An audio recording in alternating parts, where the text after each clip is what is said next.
نحمده ونصلي على رسوله الكريم. أما بعد، بسم الله الرحمن الرحيم. والعصر إن الإنسان لفي خسر إلا الذين آمنوا وعملوا الصالحات وتواصوا بالحق وتواصوا بالصبر. صدق الله العظيم. زما دغه ونی دوستانو فاروق اعظم یم. السلام علیکم ورحمت الله وبرکاته. نن پنجشنبه د 1403 هجري شمسي د وژې د میاشتې 23مه ده.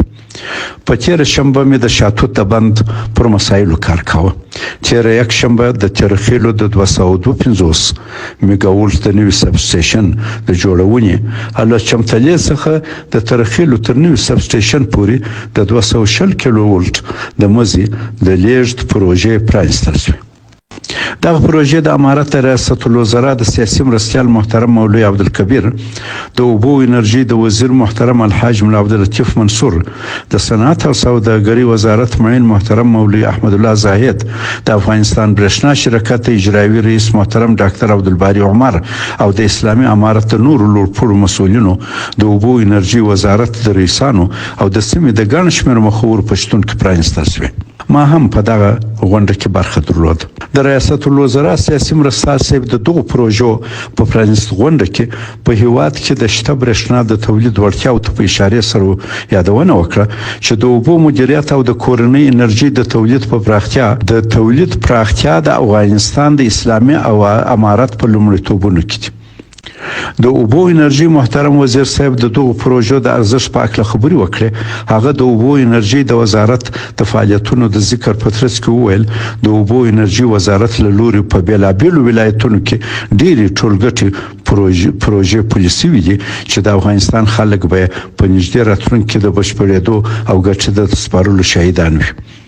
همداراز د افغانستان برېښنا شرکت اجرایي رئیس د هیواد د ځان بساینې په برخه کې د انرژي پراختیا یو بنسټیز اصل وباله او څرګنده کړه چې برېښنا شرکت د اوبو او انرژي وزارت په همغږۍ سره د انرژي د پراختیا په برخه کې دایمي هلو ځلو ته ژمن دي. ما فاروق اعظم هم د وطن د آبادی په دغه پرتمینه غونډه کې خبرې وکړې. ومې ویل دا چې هر اونۍ امارت د هیواد په هر ګوټ کې عمراني پروژې افتتاح کوي د ډېرې خوښۍ ځای دی. یوازې د برېښنا په برخه کې په دا لنډ محدود وخت کې موږ د بغلان د دشت الوان د 500 کیلو ولټ برېښنا سب سټیشن، د ارغندې سب سټیشن او د اوس د ترخیلو سب سټیشن پرانیستو. د څو نورو همداسې عام المنفعه پروژو د افتتاح زیری به ژر ان شاء الله زموږ باعزته ولس واوري. د ترخیلو د برېښنا د سب سټیشن دغه پروژې د خصوصي پانګونې له لارې د 13.7 میلیون امریکایي ډالرو په لګښت سره د عوفي بهرام او گرین سټریټ پاور MBRCC او نوین سیمیا داخلي شرکتو له لوري د 2 کلونو په موده کې تکمیلیږي. د دغو پروژو په بشپړېدو سره به په کابل کې د 2,500,000 خلکو او سوداګریز مرکزونو ته برېښنا تیار شي. د غونډې تر ختم وروسته د معاون صاحب سیاسي مولوي عبدالکبیر صاحب په پیرزونه اسرار د غرمې ډوډۍ مې د هغه سره وخوړل. دوستانو، کله چې زه له دغه عام المنفعه غونډې فارغ شوم، ماپښین د کانو او پټرولیم وزیر ته د هغه وزارت د محترم وزیر ښاغلي هدایت الله بدري په بلنه ولاړم. د هغه سره مې مجلس ډېر ګټور و. موږ وویل زموږ هیواد د طبیعي زیرمو او نعمتونو مالامال دی. موږ باید له دغو خدای راکړي نعمتونو د خپل ولس د رخا او رفاه لپاره استفاده وکړو. و دغه هدف ته د رسیدو لپاره موږ یو فني او مسلکي کادر ته اشد ضرورت لرو.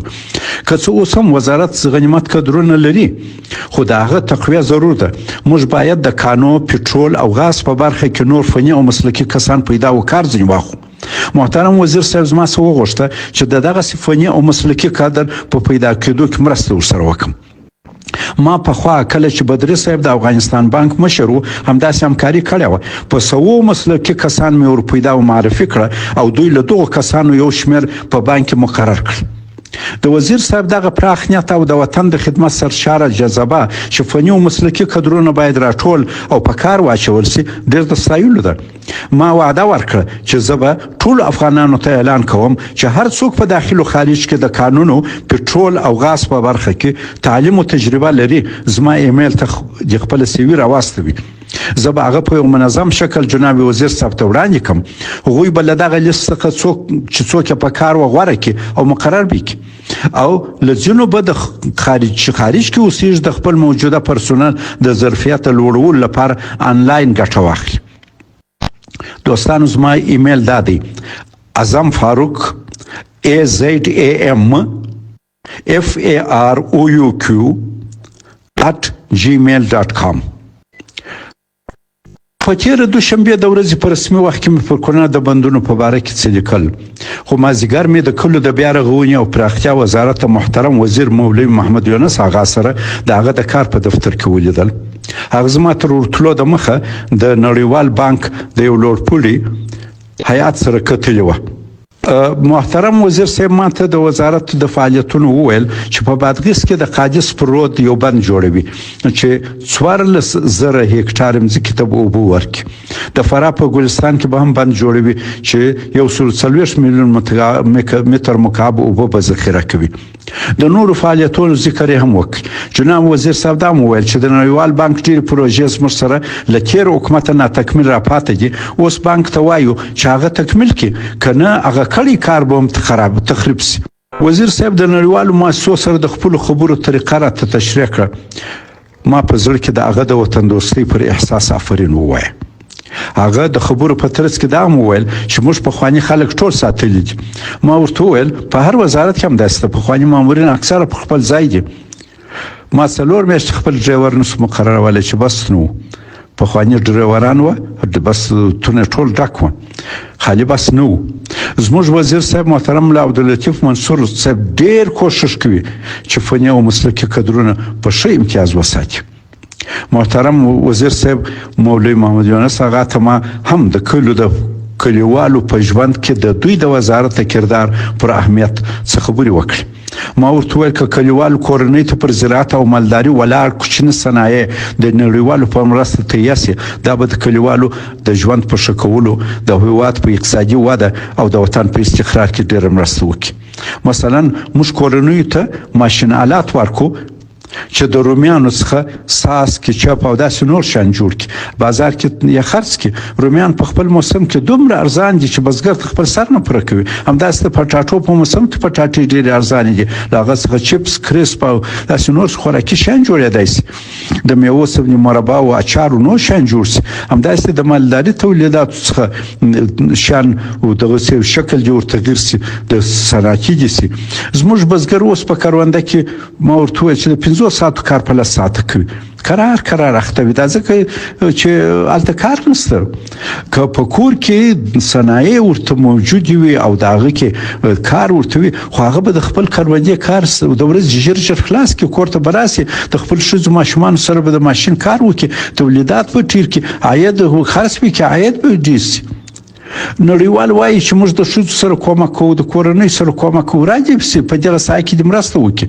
ما وزیر صاحب ته وویل زه په دغه باره کې ستاسې لپاره یو ښه معیاري پروپوزل لیکلی شم چې نړیوالو ته یې وړاندې کړي چې زموږ بزګرو کورنۍ ته پر زراعت او مالدارۍ ولاړ کوچني ماشین آلات ورکړي صنایع ورکړي چې په کور کې تولیدات وکړي. مجلس ډېر ګټور و. په دغه ښو خبرو باندې پای ته ورسېد. په تېره سې شنبې وړم ورځ مې د ورځې په کونړ د بندونو کار کاوه خو د سهار لخوا مې د امر بالمعروف او نهي عن المنکر په وزارت کې د هغه وزارت ته معین محترم مولوي صدیق الله صاحب او د هغه د ملګرو سره مجلس و. ما تر اوسه مولوي صدیق الله صاحب نه ولیدلی. ښه به ادب هوښیار او مخلص سړی مې وموند. ملګري هم ډېر هوښیار خلک وه. د امر بالمعروف و نهي عن المنکر پر نوي قانون او د هغه پر اهمیت مو ښه ګټور بحث وکړ. د هغه پر چوکاټ محتوا او د هغه پر ښه تطبیق مو خبرې وکړې. ما د دوی سره د قانون په باره کې د ځینو خلکو نظریات شریک کړل. هغوی یې لازم جوابونه وویل. امر بالمعروف و نهي عن المنکر د فردي او ټولنیز اخلاقو لپاره ضرور او اصلاحي هڅه ده. په ټولنه کې د تساند همکاري او پیرزوینې حس تقویه کوي. یو صالح ثقافت او فرهنګ منځته راوړي او د اجتماعي عدالت د تامین په تقویه کې مرسته کوي. البته د دغسې مهم ټولنیز کار تطبیق اسانه کار هم نه دی. ایمانداري پوهه اخلاق صبر حکمت د مسؤلیت احساس او د قانون عادلانه تطبیق غواړي. دغه د امر بالمعروف و نهي عن المنکر قانون ته بېدینان او سکولر کسان په منفي نظر ګوري. که دا هر څومره هم ښه او جامع قانون وي، هغوی ورته چپه ناست او حتما یې مخالفت کوي. د داسې کسانو سره زموږ څه کار نشته او مورد بحث هم نه دي. ځینې کسان بیا داسې دي چې هیڅ نقد پر قانون نه مني او پر قانون هر نقد پر امارت نقد ګڼي. ډېر ورسره حساس دي. که قانون کې یو ابهام هم ته څوک اشاره وکړي او په ښه نیت ګوته ورته ونیسي، دوی سخت خوابدي کیږي. دا ډله د امارت ډېر مخلص دوستان دي، خو په دوستۍ کې افراط کوي او ښایي د دغه په رابطه په عکس العمل کې امارت ته ضرر هم ورسي. درېیمه ډله هغه ده چې وایي قانون ضرور دی. پر دغه قانون چې دا اوس دی ډېر غنیمت کار سوی دی، په مثبت نظر ورته ګوري او مجریانو ته له خدایه اجر و توفیق غواړي. خو دا هم وایي چې دا بشري قانون دی، وحی نه ده. د دغه قانون په اکمال، ښه کېدو، ښه تطبیق او له دې لارې د حکومت په لا ښه معرفي او تقویه کې باید کار وشي. دوی وایي، دا ډله وایي دین نصیحت دی. په اسلام کې نصیحت هر چاته باید وشي، حتی امام، امیر او حاکم مستثنا نه دي. او نصیحت د همدې دپاره دی چې موږ بندګان پوره نه یو، یو الله پوره دی جل جلاله. موږ باید یو بل ته د نصیحت له لارې خپل ځانونه، ټولنه او قوانین اصلاح کړو. داسې کسان چې قانون ته مثبت ګوري، خو د هغه د کامیابۍ لپاره یې کمزوري په ګوته او اصلاح کوي او د ښه و اسانه تطبیق لپاره یې لار هواروي، د نظام واقعي او هوښیار دوستان دي چې لرې ګوري او امارت په کړلچونو کې د کامیابۍ پر لوی مسیر برابروي. په مجلس کې ښه خبر دا و چې د امر بالمعروف و نهي عن المنکر وزارت یو کمیټه ټاکلې چې د دغه قانون د موادو تفسیر وکړي او د ښه تطبیق لارې چارې ولټوي. دوی زما څخه د دغه قانون د ښه تطبیق په لار کې همکاري وغوښته. ما وعده ورکړه چې زه به خپله پوهه او د ولس نظریات د دغه مهم کار په ښه سرته رسولو کې د دوی سره شریکوم. ما ورته وویل، زموږ ټولو هدف د اسلامي نظام د استحکام له لارې د خپل عزتمن ولس بې لوثه خدمت دی. مجلس د صمیمیت او تفاهم په فضا کې ختم شو.